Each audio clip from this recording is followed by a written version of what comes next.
looking to the past or to the future to see what that truth is. Joe. Yes. And a show that altogether transcends the universe. Today. Destroying the falsehood of the world and creating a proper world of truth. Destroying the falsehood of the world. Forms. Today on Weymouth After Dark, I believe education Yes. is very important to all of us. Yes, it is. Yes. And I believe that you had something educational that you wanted to talk to us Yes, something about. moral, instructive, and educational. Remember, where's our graphic? Weymouth After Dark is, moral, there it is, moral, instructive, and educational. Moral, instructive, and educational. Now, and we're going to be very educational tonight. Although the educational side of me asked, where's the commas here? But I'm going to give the floor over to Joe right now, and I'm going to let him talk a little bit about an educational idea that he has for all of us. Yes, well, folks, I think it was Whitney Houston who said, I believe the children of the future. Teach them well and let them lead the way. Wasn't that Dionne Warwick? No, it was Whitney Houston. All right, fair enough. Teach them well and let them lead the way. But, how are you going to teach the children well and let them lead the way? The education of the young has been one of the great problems of all eternity, going back to ancient times. Okay? Bible says, let the children come to me.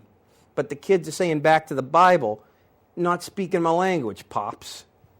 You want to give kids the proper moral instruction that they need in life, but all the kids these days care about is Godzilla, basketball, and chocolate.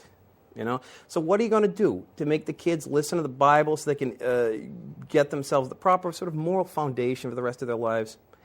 You've got to bring the Bible down to their world. Okay? Their world. Yeah, you got to make a Bible for today. Okay? And really, what are the kids into today but the Looney Tunes? Okay, the kids are like, what's it got to do with Bugs Bunny? You're in school trying to teach them geometry or something like that, and they're like, yeah, but, what's it got to do with Yosemite Sam? They're talking about Roadrunner. Did you see that scene where, the coyote fell off a cliff? Yeah, exactly. And you try and teach them the physics of the coyote going off the cliff. It's the same thing, folks, with their moral instruction that they can get in the Bible. Okay? That's why I have with me today a great new educational tool for the young, okay? Something to make the Bible street, bring the Bible into today, a Bible that speaks the kids' language, the new Looney Tunes Picture Bible for the education of the young.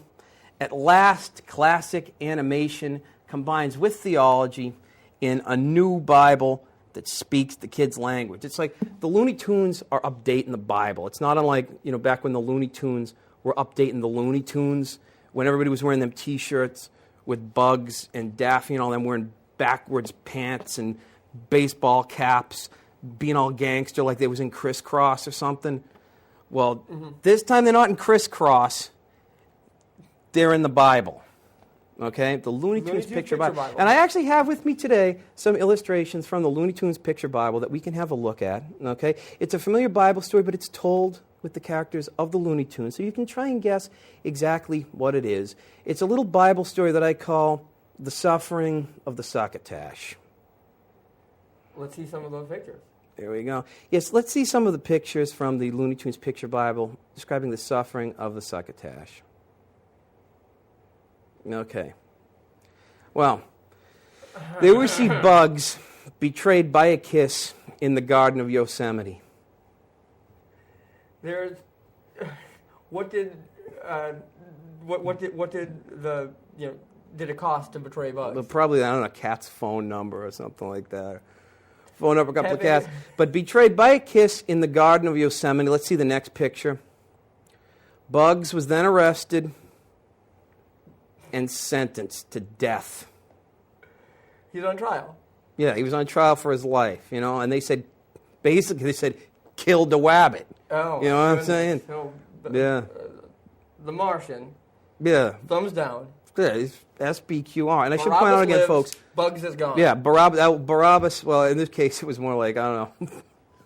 Elmer Fudd lives, Bugs is gone. Something. Well, let me tell you, folks, don't forget, too, I am the Emperor of Rome. So, this part is really personal for me. But anyway, so Bugs arrested, sentenced to death.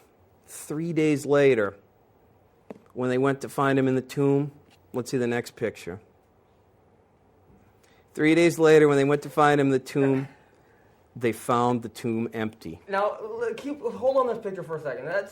Foghorn Leghorn. Yeah. Couple of his friends looking at the tomb. Yeah, I'm a chicken hawk and you're a chicken, And it's empty. Yeah, the tomb was empty. Bugs is gone. Yeah, he's like, I say, son, that tomb's empty there, Bugs lives. Bugs lives. What do you do next? Exactly. What do you do next? Well, let's see the next picture.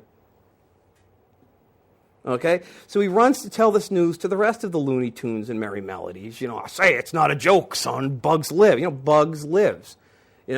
And of course, all the other Looney Tunes and Merry Melodies were excited to hear this, except, one who doubted. And I think you can guess who that was. Or let's take this picture down for a second, because if I understand correctly, that's... Yeah. Foghorn went back to tell the other Looney Tunes and Merry Melodies that Bugs lived, but there was one who doubted, and that was, of course, Daffy, Bugs' notorious rival. Daffy would not believe. Daffy's heart was filled with doubt. Daffy's heart was hard. His heart had been hardened by all those cartoons where I guess Chuck Jones had pounded the. So what does the living Bugs do to? Well, he couldn't be satisfied with Foghorn's testimony that Bugs lived, so. Of course, Bugs, can we see the next picture, had to come in personally and straighten Daffy out. Oh, ye of little faith. So he sort of bunks some sense into Daffy and says, look, I live. He was like, you know what he was like? He was like, you know what? You're despicable, Daffy. Anyway, folks, that's the Looney Tunes Dare I ask Bible. what happens next? I didn't have a picture for that one. Well... but you showed me the illustration about him, Tweety and speaking in tongues and all that. Yeah, Tweety floated above everybody's head, and they spake in tongues and whatnot. The Looney Tunes Picture Bible, folks, the book that answers the question, when you die, that's all, folks? No way. And again, I've done this for the education of the youth, for today and for tomorrow, and I'm doing this because, folks, I believe that youth is the most precious resource that we have in the world, except perhaps toothpaste. All right. But thank you very much, Joe, for sharing with us your fervor for the